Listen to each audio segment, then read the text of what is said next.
Parliament yakunya ngohlwe Mswati. Manje njalo utholela nyathi. Wena ungabe zindaba. Ubuza mdlovu loyo wakho.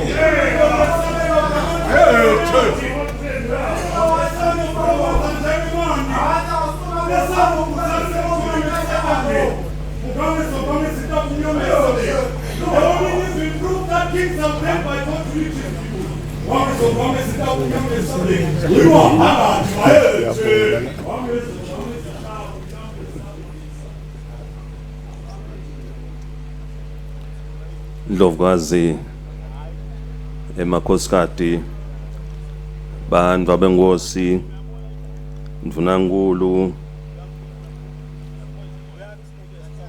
lo mqondzisi wendlu yetimbonga nemqondzisi wendlu yabaya sikhulu emabandle kweluleka tikhulu ijaji lelikhulu lisekela landvunankulu tindvuna tembuso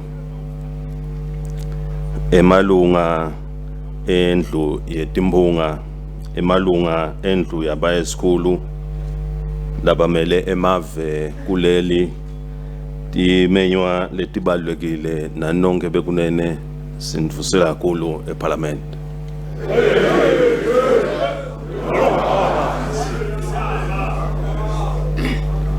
Your Majesty, the Indlovukazi, emakhosikati, Your Royal Highnesses, Prime Minister, President of Senate, Speaker of the House of Assembly, Councillors, Chiefs, the Chief Justice, Prime Minister, Cabinet Ministers, Members of Senate, Members of the House of Assembly, Excellencies, Members of the Diplomatic Corps, distinguished guests, ladies and gentlemen, I greet you all here in Parliament.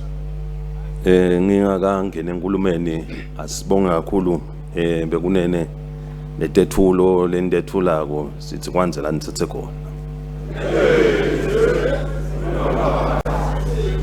Before I start my statement, I would like to thank you for the gifts that have been given to us. I pray that God may bless you abundantly.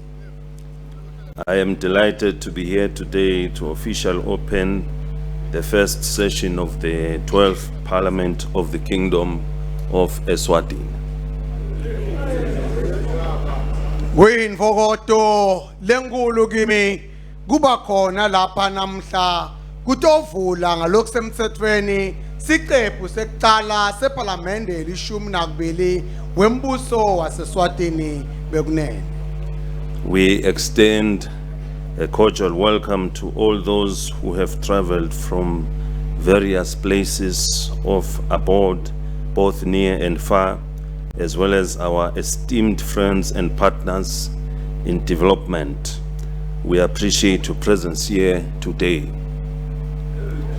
Sithandza kunembukela nonke bekunene leniqhamuka kutonke tingalo talelive kuyinalabo labaqhamuka ngephandle kwaleli kunye netinini tethu telive lesibambisene nato ukuthuthukisa live siyakuthokozela bukhona benu nonke namuhla bekunene. We also acknowledge all those who are following these proceedings from various media platforms. Siphinde semukele labo labalandzela lomkhosi etinkundleni letahlukahlukene tekuxhumana namuhla. We are grateful to the Almighty God and our ancestors for their guidance and protection that has seen us throughout the year 2023. Sibonga mvelingandi ezulwini kanye nalabaphansi kusivikela nekusihola emnyakeni wa 2023. We have many reasons to celebrate the past year as it marked a significant double milestone of 55 years since our nation gained independence and the King's birthday.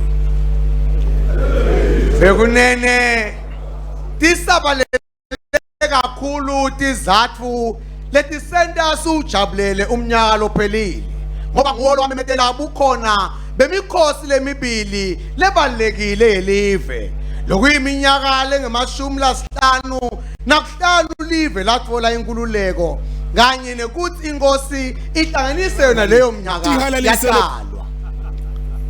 We commend Mswati for the successful national event, which was honored by other esteemed leaders from region and beyond. Siyawabonga Mswati ngekwenta ukuthi lo mkhosi ube impumelelo. Wawuhlonishwe bukhona bebaholi besigotsi kunye nalabo bangesheya. Of significance in the year was also the political landscape. As it was an election year, Mswati were able to boldly chart a way forward for the country during Sibaya. Lokunye lokugamile kulomnyaka lophelile kube ngiletiphathelana nepolitiki kulelive ngoba bekungumnyaka welukhetho nekuthi Mswati atiphendlele wona indlela lafuna live lihambe libheke khona esibayeni bekunene. We applaud the nation for their outstanding participation and contributions to our cultural and religious events, which were a resounding success. Siyawabonga onke Mswati ngekuta ngebuningi bawo nekuthi imbandzakanya kule mikhosi emasiko nenkolo leyaba impumelelo lenkulu. The numbers were remarkable, and we encourage you to uphold and transmit this heritage for the benefit of our future generations. Leti nombolo betimangalisana ngebunyenti siyanekhutsata kutsi niqhubeke nekutusa niphindze nedlulisele embili lengcebo yetfu kude kuzuze titukulwane letitako bekunene. The 2023 national elections were a watershed moment in the Kingdom of Eswatini's history, with over 90% of eligible voters registering and an overwhelming turnout that voted.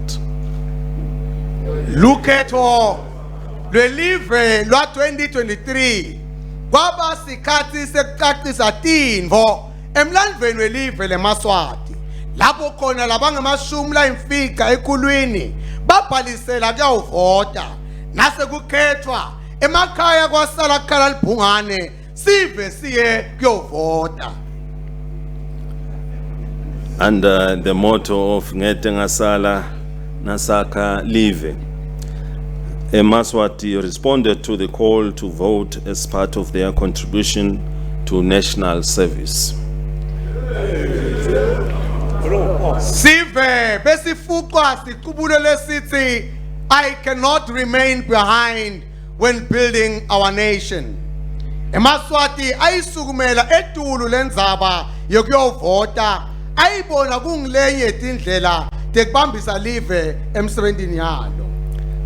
The country as a whole deserves praise for the excellent turnout in an election that was in conformity with all regional and international applicable norms and best practices. Live lonke lifanele ukubonga ngekusukumela etulu elikhethweni lelalandzela yonke imihambo netimiso letisembili kulesigodi sakithi nasemhlabeni wonke jikelele. We are equally pleased that our elections under the Tingundla system of governance were free and fair. We praise the Elections and Boundaries Commission for the robust civic and voter education initiatives and for facilitating the successful outcome of the elections. Ngalokufana nako bekunene nathi kuyasijabulisa ukuthi lolu khetho lendiwa ngenqubo yetinkundla laba ngulo lolukhulekile futhi lelude tihibe. Siyathumisa kubo lababukela ukhetho EBC ngekuphuma ngekutimisela lokukhulu kufundziswa sive ngenqubo yelukhetho nekusentela lukhetho loluyimpumelelo bekunene. In July, before the elections, we called on all Mswati to elect more women and people with disabilities to parliament. And the nation responded positively by increasing their numbers. This is commendable. Ngenyanga yakholwane eminyakeni lophelile kungakefiki ukhetho sekuthatha eMswati ukuthi akhethe bomake nalabo labaphila nekukhubateka kuze baye eParliamente nembala sive salalela takhula tinombolo lokho kuyabongeka bekunene. We also wish to thank all our media houses and the Royal Science and Technology Park for providing the nation with up-to-date information during the elections and Sibaya. The plan starts now to work on more improvements for our next elections. Sendlule sibonge tindlu tonke tetekuchumana letingumthombo wetindzaba kanye nelibandla lakasongqondvo RSTP ngekwatisa sive ngalobe kwenteka elukhethweni nasesibayeni bukhoma tinhlelo tokekuthi lukhetho lolutako lube ngulolungcono kakhulu kumele tiqale nyalo. As we gather here today, we are in the midst of a diverse group of politicians, many of whom are just starting their political journeys. We welcome you all to this daunting task after securing the support of your constituencies. Njengaloku sibuthene kanjena namuhla sisemkhatsini wabosopolitiki labahlukahlukene labaningi bayaqala kungenela lolu hambo lwetepolitiki. Siyanemukela bekunene kulomsebenzi lomatima nakangaka leluthole ngekusekelwa imimango yenu. We wish you success in fulfilling this significant national role, which entails enacting laws and providing oversight to drive our national development agenda.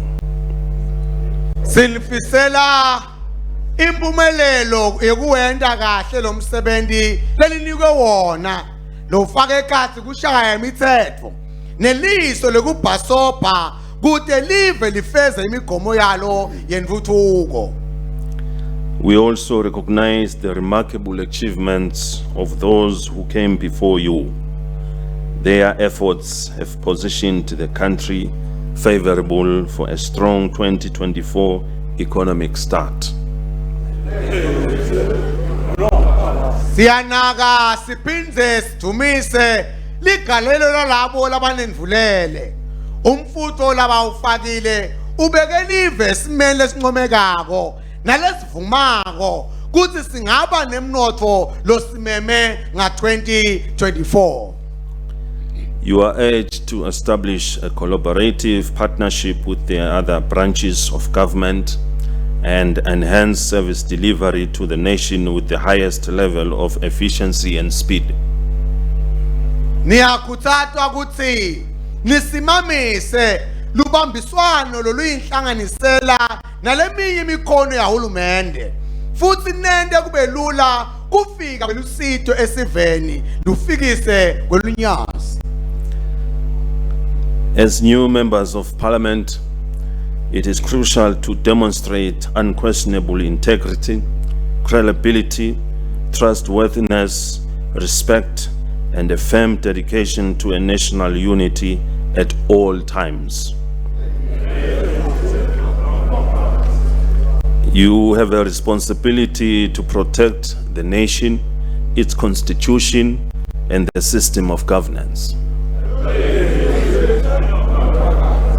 Njengemalunga eParliamente lamasha kubalekile ukuthi nitshengise buqotho lobungangabateki, kukholekwa, kwethembeka, inhlonipho lehambisana nekuthi nikela kulwela kuthula nebuve bethu ngaso sonke isikhathi kusemahlombe enu kuvikela lesive umthetho sisekelo nendlela lelibuswa ngayo ngetinkundla. You have a huge task ahead of you in addressing the challenges that lie ahead. It is time to roll up your sleeves and put your best foot forward to ensure we attain our aspirations of first world status. Mukulu kakhulu umsebenzi ophambi kwenu bekunene. Nisafuna insombululo kuleti nsayele tingembili kwenu. Ngakho ke khwikani niphinde nithathe tinyathelo leticatha kuze sifinyelele kuleli phupho lethu lekufana nemave lathuthukile emhlaba. During Sibaya, Mswati showed their gratitude for the peaceful environment and expressed their desire for progress. Esibayeni Mswati adumisa babata kuthula lesinako eveni. Atikelela kubona ingqubekela phambili eveni bekunene. A takeaway from the submissions was the agenda they set for government, and it is important for Parliament to follow through on this task. Lokukhulu lokumele nikuthathe kuletethulo tesive sibayeni ngulomkhombandlela labekelwa wona uhulumende. Kubalekile ke kuthi iParliamente ulanzelele lo msebenzi. The primary focus was to address the pressing issue of unemployment, which is also witnessed around the world. This challenge has been exacerbated by the far-reaching impacts of the COVID-19 pandemic.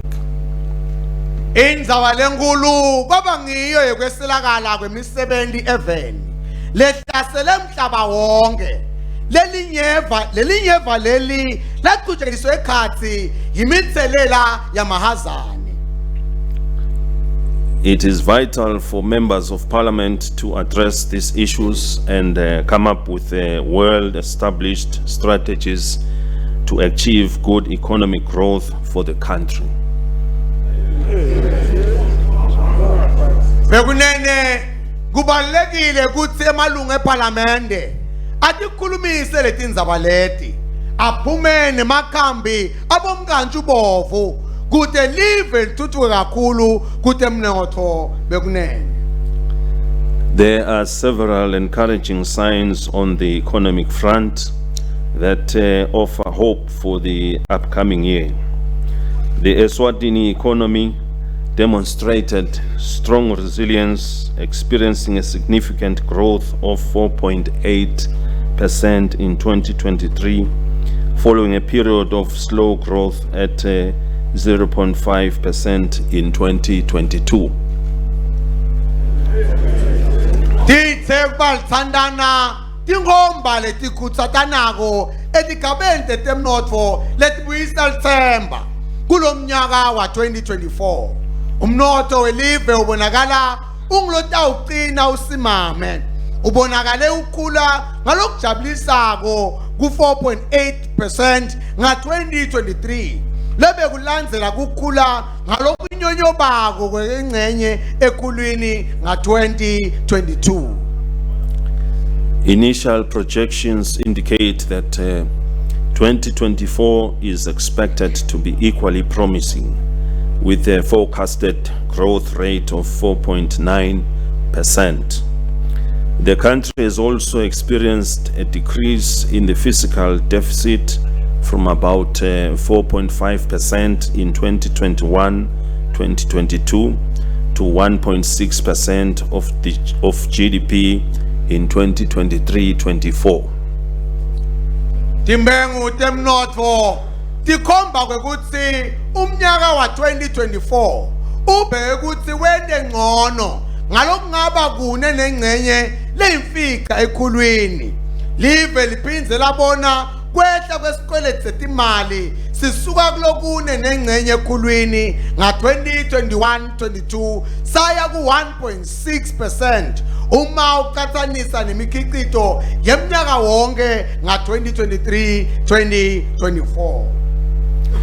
This positive change can be attributed to the adoption and implementation of the fiscal adjustment plan.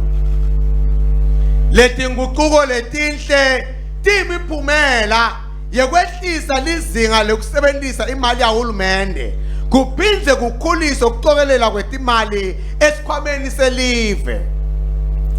The nation will be pleased to know that the national budget is set to receive a boost from taxes collected, internal and external revenue sources. Sive kutasitokotisa kwati kutsi emaphakela lonyaka atosimamiswa imithelo ebuya ngekhatsi nangaphandle kwaleli. This bodes well for the new parliamentarians who will have resources to work with. We strongly encourage government to establish a stabilization fund as a precautionary measure for potential future declines from these revenue sources starting immediately. Sisu sibekelwa ngaphandle bekunene. Loku kuhle ngoba emalunga eParliamente lamasha atakuba nato timfanelo tekusebenta. Sikhuthaza uhulumende ukuthi asungule nesikhwama sekusimama imbema ngethemba yakhe letawusita ngesikhathi timali tindengandenga uhulumende akhone ukutinda asebente kahle bekunene loku akwendeke masinyane, saving for a rainy day. The private sector is expected to intensify its efforts of exploiting opportunities presented by regional and international markets. The Africa Continental Free Trade Agreement and other bilateral and multilateral agreements are ready to launch us to the world.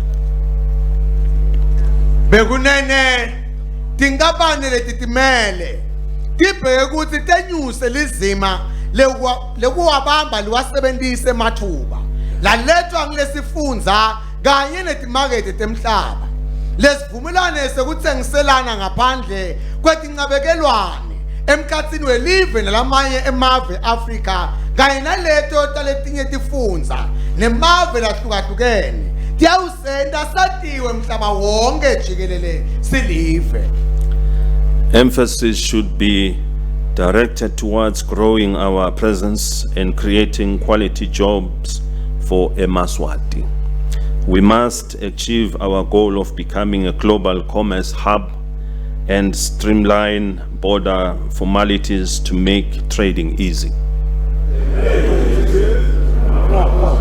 Umfuto wethu bekunene asubhekise ekutheni bukhona bethu nemikhicito yethu silive ivakale emhlabeni wonke sisungule imisebenzi lekahle eMswati kufanele sifinyelele ekubeni indzawo lapho emave emhlaba athenga khona siphinde sende tivumelwane nalamanye emave kuthi emahekeni ekuphuma nekungena eveni kube melula kuthengiselana.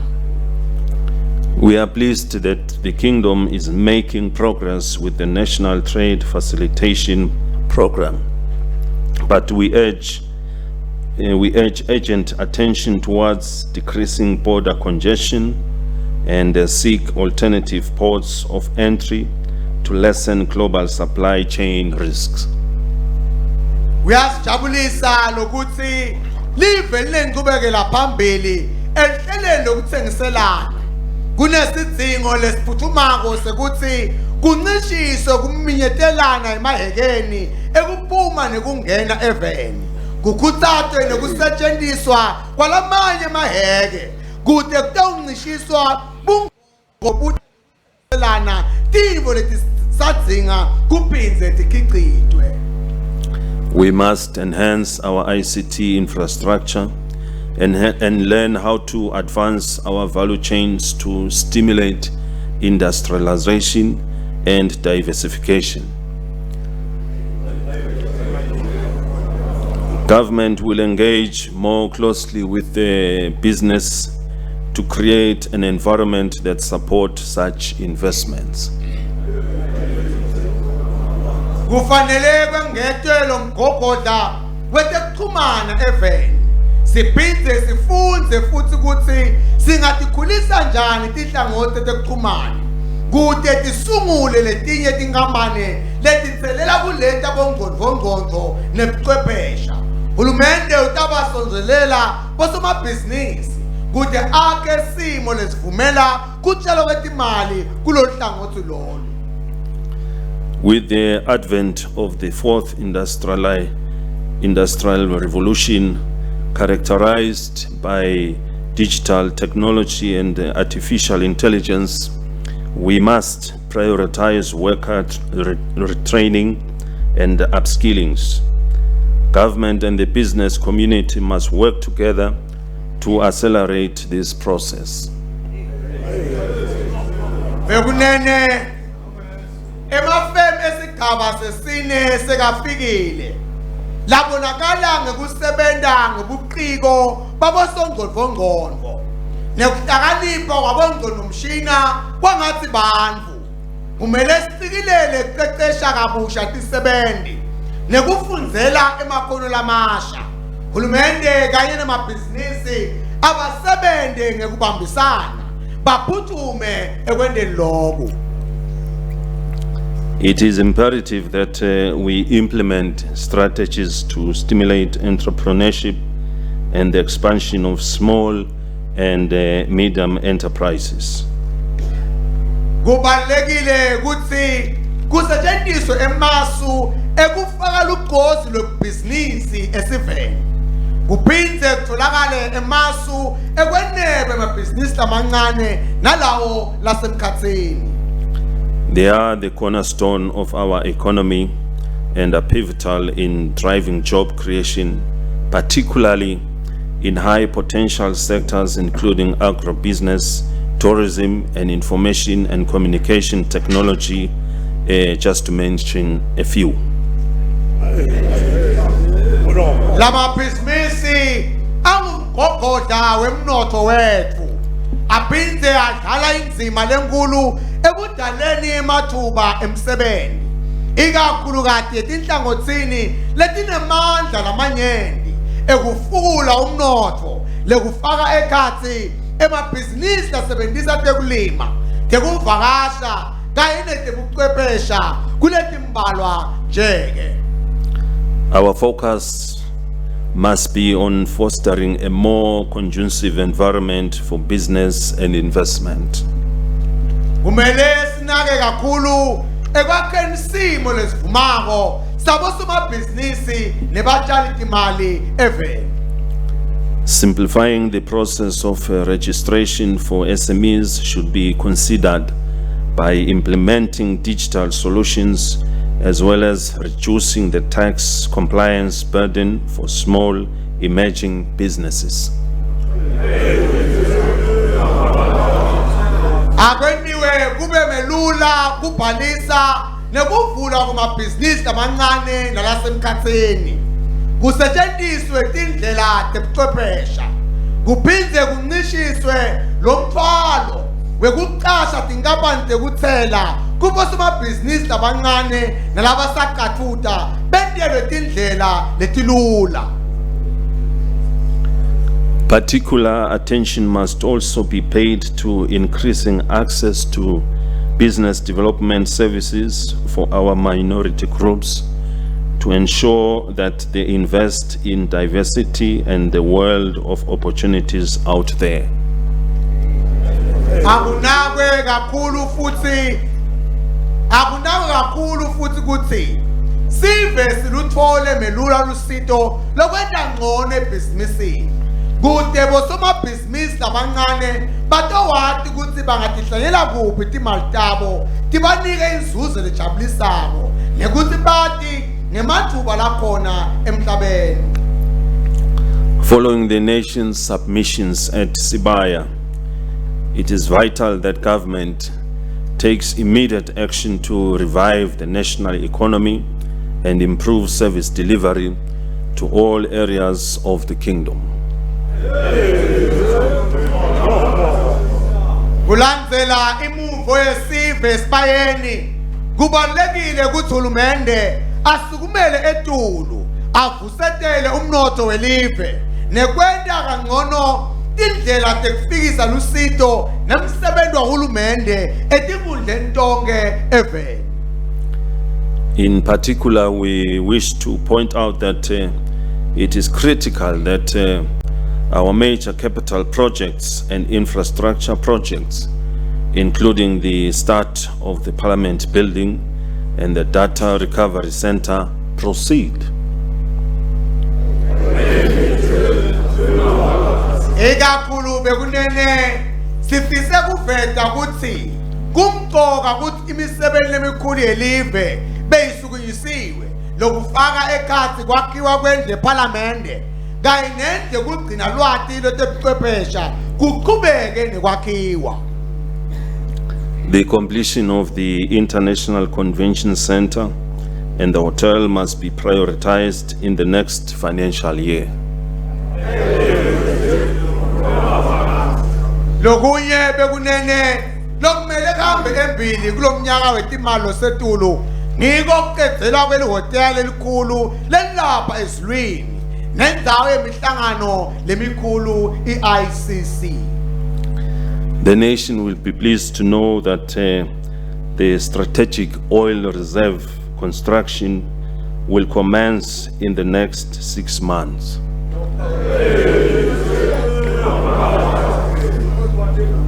This will fulfill our fuel sufficiency objectives. Sive sitawuthokota kwati ukuthi ingungu yekugcina emafutsa lahlutiwe ephuzimoya itoqala letinyanga letisithupha letitako. Lokhu kutawusita libe na gasolina loyenele eveni. Government should also implement a comprehensive national infrastructure program to upgrade our roads, power supply, offices, water and housing.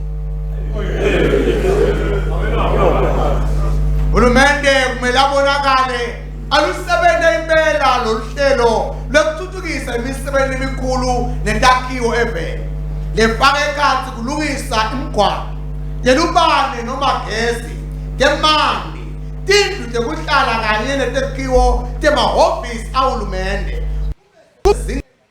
setulu bekunene. The country remains with about 400 kilometers of roads that still needs to be tarred.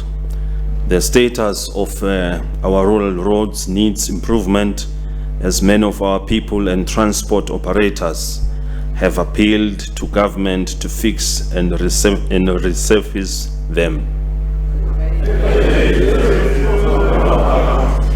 Bekunene simo semigwaqo endleni sidinga ukubukisiswa. Hulumende sewutivile tikalo letinyende siveni fake ekhathi baniyo betimotolo tekuthutha sive tekwekutsi lemigwaqo leyende emakhulwini lamane emakilomita idinga kutiyelwa. We urge government to use affordable technologies which are good for low traffic volumes to alleviate the problem faced by our people. Wetama keta lokumatima netinkinga temigwaqo eveni. Hulumende yakutela ukuthi asebenzise tindlela temanani laphasi kutiyela lemigwaqo lelungela tindzawo lapho kuhamba kwetimoto letingeningi futhi letingenawo umthamo lomkhulu. In our unwavering pursuit of our development vision as a country, The importance of energy to drive growth cannot be emphasized enough. We proudly celebrate our commendable electrification rate of 82%. Sisaphopele ngemagonso lamakhulu kulombono wokuthuthukisa live. Bumqoka betemandla noma telibane kufikuleni umnotho singeke sakuphinza bekunene. Siyadiqhenya noko bekuthi live selikhanya cishe longana ngalokungamashumi lasiphohlongo nakubili ekhulwini. However, it is paramount to acknowledge that a significant portion of our energy is imported from our neighbors. Noma kunjalo bekunene lekubhlungu ukuthi inkumbi yalogezi sudonsa kumakhelwane. This requires that we must invest heavily in local energy generation to ensure self-dependence, which will be affordable and sustainable in light of our 2025 electricity contract with Eskom in South Africa. Loku bekunene kupita kutsi sitshale kakhulu imali ekuphehleni gezi lakhaya kude sibe newethu gezi lowenele nalothengekako ikakhulu njengoba sivumelane sethu sekuthenga gezi esikhwahlende siyaphela lomnyaka lodabo. The kingdom needs a strong national system of innovation as it embarks on a mission to shift from a resource-based to a knowledge-based economy that values ideas, discoveries, and innovation. Live lidzinga kusukumisa umgubudla wetelicwaningo loqinile lotokhuthaza kusungulwa kwemabhizinisi evele lotohlanganisa uciko nemasu laqhamuka etinhlangothini tahulumende nabosomabhizinisi njengelive lelibeka embili imiqondo emasu kanye netebuciko kuze live ligweme kuncika kakhulu kutemcebo waphansi. This effort requires that we cultivate collaboration and partnerships to fulfill our research, scientific technology, and invention goals as a nation. Lomsebenzi lona bekunene udzinga ukuthi live sigugudele lubanjiswano nekusebenzisana kude kuphumelele telicwaningo buchwephesha tabongqondvo kanye nemigomo yelive netebuciko evele. The agriculture sector has identified key areas of focus to not only change farming practices but also enhance the well-being of the country's population. Bekunene litiko letekulima alikabuki nje kuphela tinguquko etindleleni tekulima kodwa selinetingoni letinaksisile kude ifake umfutho kito kude kwenziwe ngcono inhlale kahle yesive seMswati. There is a significant concern regarding the inability to meet our food security requirements domestically, resulting in a heavy reliance on imports. Bekunene kuqukumka sekunene eveni ngalesimo sekwehluleka ukukhicita tilimo ngalokwenele eveni lokwenda sancika kakhulu emikhicitweni yalamanye emave. In addressing this imbalance, government has added a horticulture subsidy and information system to help with the marketing of fresh produce and agro-businesses. The existing maize, beans, and sorghum input subsidization and tractor hire services will continue. Kubhekana nalesimo hulumende ukhulise usizo ngetetimali kulolu hlangothi lwetekulima waphinde wafaka netebuchwephesha lekutosita kutekutsengisa nekukhangisa kwetibhidvo kanye nemabhizinisi etekulima bekunene. Hulumende utawuchubeka nekwelekelela sive nekwehlisa timali letidzingeke ekucasheni tigulumba nekutsenga inhlanyelo yemmbila emabhontjisi kanye nemabele njengenhlayenda. To improve access to funding, an agricultural development fund has been established which is expected to boost investment and enhance the performance of value chains. Let us nurture our land to give us more value addition. Hulumende sowusungule sikhwama sekuthuthukisa tekulima kangwane. Lesikhwama kubhekeke ukuthi selekelele balimi bakhone kuboleka timali lekubhekeke ukuthi sitawuletha abatshali timali kutekulima. Kuphindze kukhulise emandla abalimi ekuthenini imikhiqizo yabo ithengiswe seyendiwe ngcono kunokuvuka kwayo emasimini. Umhlaba impilo yethu Mswati asiwunakeni kakhulu kude usinike inzuzo lenkulu sifukule tekulima kangwane bekunene. The country recognizes that tourism contributes to our economic recovery and growth potential.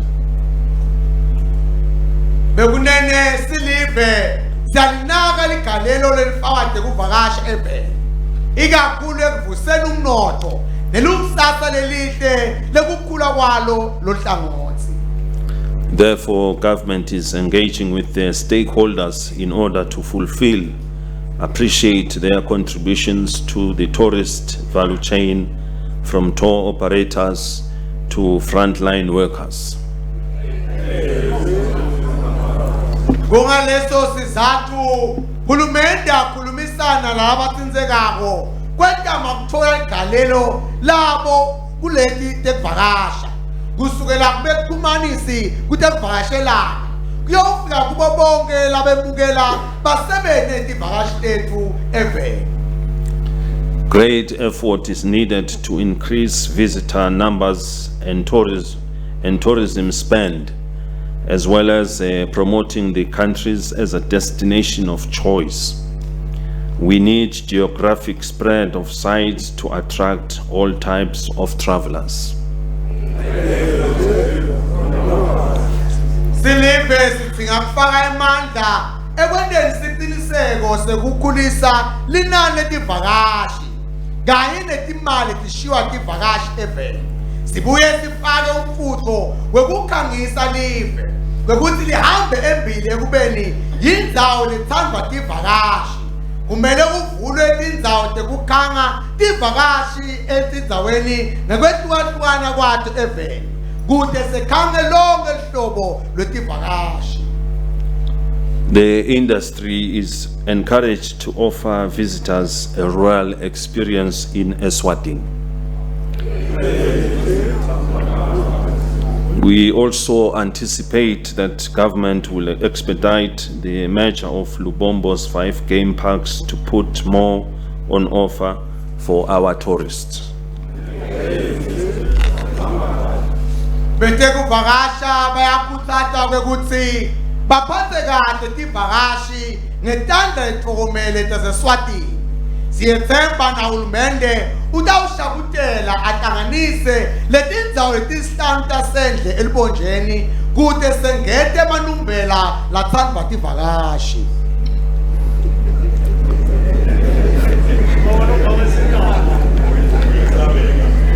Extreme weather is becoming more frequent and intense in Mswati, eroding economic achievements. Last year and recently, mild cyclones, hailstorms and windstorms destroyed infrastructure, crops and animals across the kingdom. Bekunene simo sentule sibcayi sesiyakuvama eveni. Sibuyisela emuva tinzuzo lesibe nato kutemnotho. Kusekela eminyakeni lophelile kude kube semalangeni langamangaki zamkolo sangotho kanye netivunguvungu tibulele takhiwo tilimo kanye nemfuyo evelonke lakithi. These occasional and severe climate-induced disasters have forced the country to quickly construct the Disaster Management Fund to improve preparedness and response. Letehlakalo leti bekunene tipokekelele live kwekutsi ligcine lisukumisa sikhwama setehlakalo lesitosita kusheshe kusukunywe kuyowelekelela sive lesitsinzekile bekunene. Government is committed to strengthening early warning services, catastrophe risk reduction and management to mitigate the extreme weather and climate change effects. Hulumende usemgomeni wekwenda kutsi sive sisheshe sixwayiseke ngesimo sentulo esimatima singakefiki nekwetama kunciphisa inhlekelele yetehlakalo nekuthi singayibuyisa njani phasi imithelela yetinguquko letimbi telitulu. Let us build on our efforts to address this phenomenon, which has earned us the best urban development initiative of the year for strengthening of urban resilience in Mswati. Bekunene asakaleli khona lapho Mswati njengoba sithole indondo yokuthi sibe neluhlelo luhamba embili ekubeni emadolobha lakhona ukumelana netehlakalo eSwatini. The kingdom's national goal is for every Liswati to have access to quality health care as and when they need it without financial or service difficulty.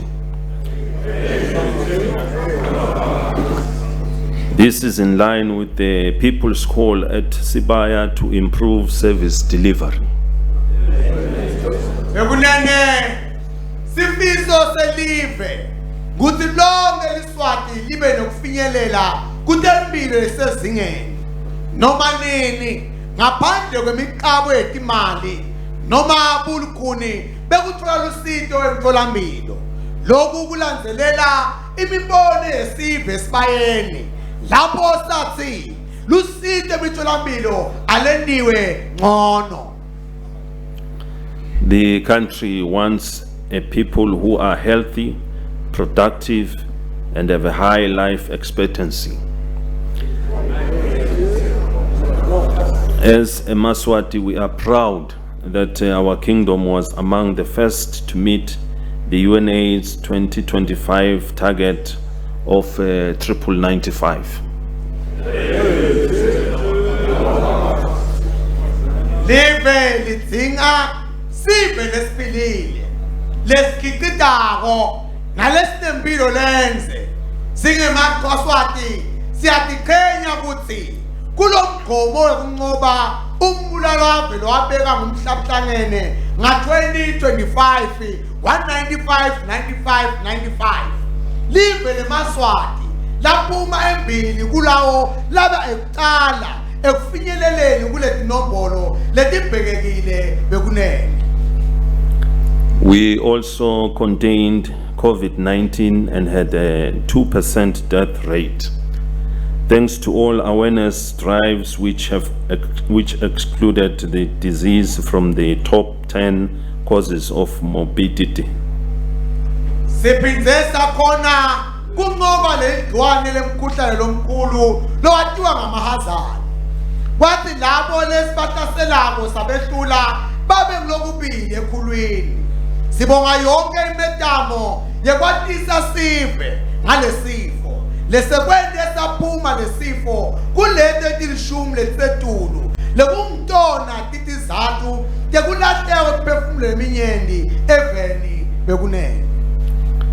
To all our esteemed stakeholders, including our dedicated government officials, civil society, private sector, and valued development partners. Kubo bonke labamqoka labatsinzekako labafaka ekhathi tisebenze tikhandla kakhulu tahulumende tinhlangano tesive tinkampani netinini telive. We express our gratitude for the remarkable progress in Eswatini's health sector. Life expectancy has risen from 45 to an impressive 63.5 years, a testament to our commitment to Mswati's well-being through expanded health services, life-saving medicines, and successful vaccine implementation. Sithanda kubonga umsebenzi loncomekako lesewenziwe litiko letempilo. Iminyaka yokuphila lebhekekile seyikhulile. Isuka eminyakeni engama-45 yaya eminyakeni engama-63 nengcenye. Lobu bufakazi bekudinikela ekubukeni inhlalakahle eMswati nekwenta isiqiniseko sekuthuthukisa tempilo velonke, kutholakala kwemithi lesinzisa imphefumulo nekwenta isiqiniseko ukuthi wonke uyawuthola umjovo wekuvikela eveni.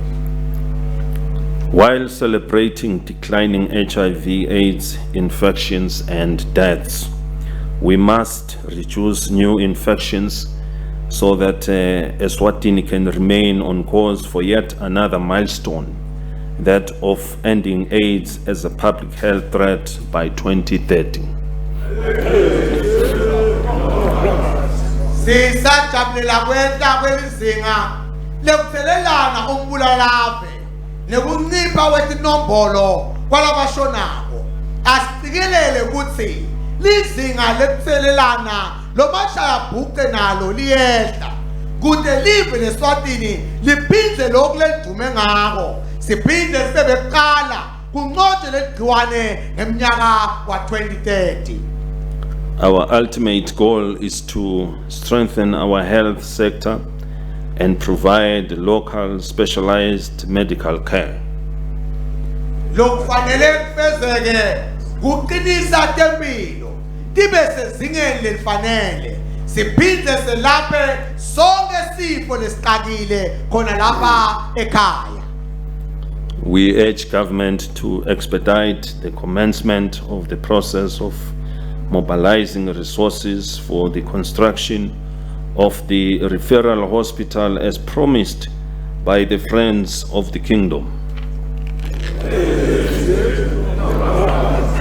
Hulumende kumele asubathe aqaletele tindlela tekuhlanganisa bosungulwane bekwakha isibhedlela sethu lesisha sekwedlulisela tigulane lesethengiswa sona tinini telive bekunene.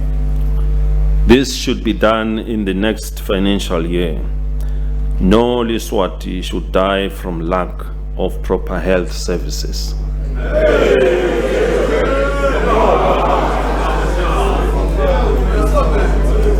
Lokhu kubhekeke ukuthi kwendeke kulomnyaka wetimali lotako kuqinisekisa ukuthi kude liSwati lishonako ngenxa yokweswelakala kwetempilo etibhedlela tethu.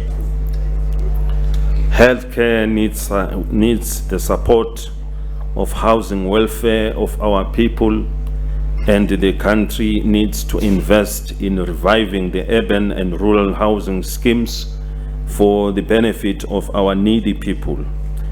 This will complement the ongoing development of our towns across the country.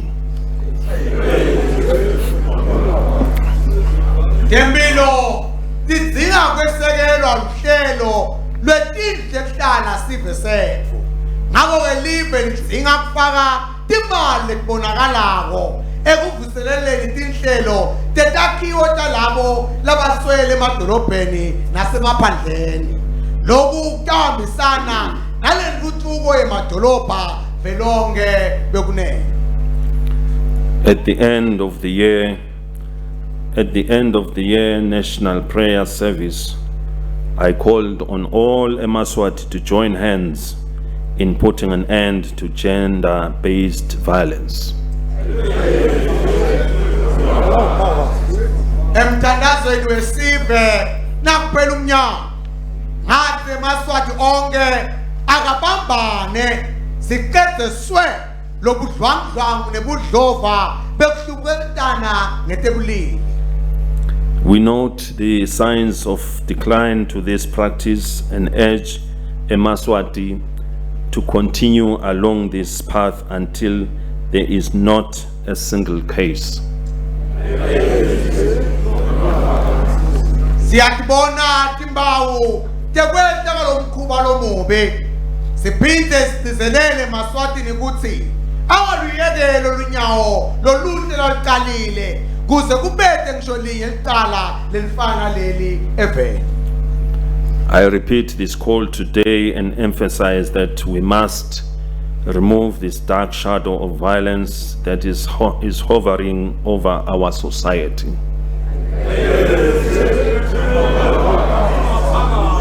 Bekunene nanamuhla ngiyaphinza bekuthi sisive asilisuse lelifu elimnyama lolidlame lolidizele tukwethu kuhle kwemanqe.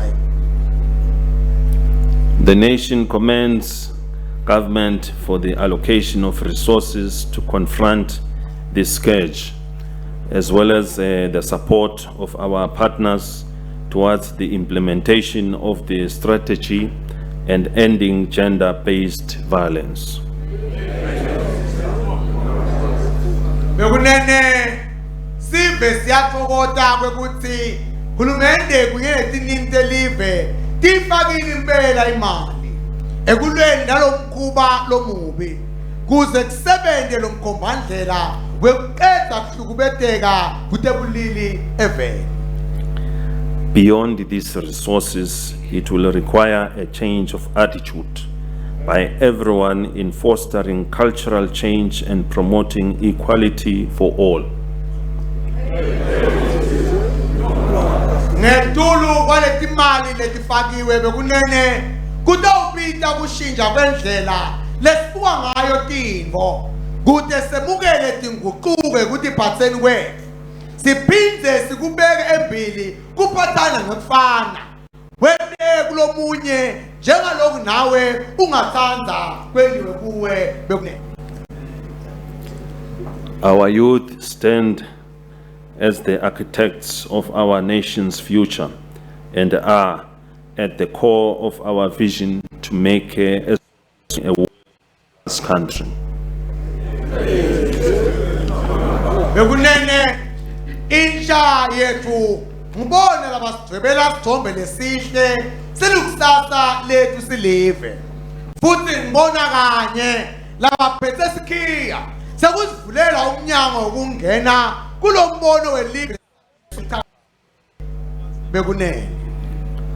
However, the daunting spectrum of unemployment engulfs over more than half of them, presenting a formidable challenge that require our immediate attention.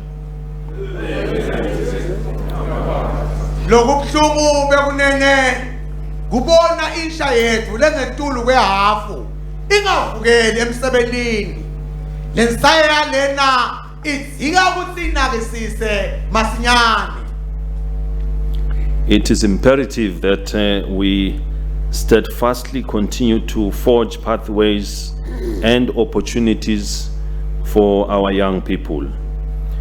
Eswatini has spearheaded numerous initiatives such as the Youth Fund, Rural Development Fund, and small-scale and export guarantee schemes. Kumele siqhubeke nekubhula tindlela letinsha nemathuba ebantfu labasha eveni. Leswatini lisukumise tikhwama letehlukahlukene metameni yekwenta ngcono umuntfu lomusha ngekuvula tikhwama letifana nabo Youth Fund, sikhwama setinkundla i-RDF kunye nesikhwama sabosomabhizinisi labancane labathumela imikhiqizo yabo ngaphandle kwaleli.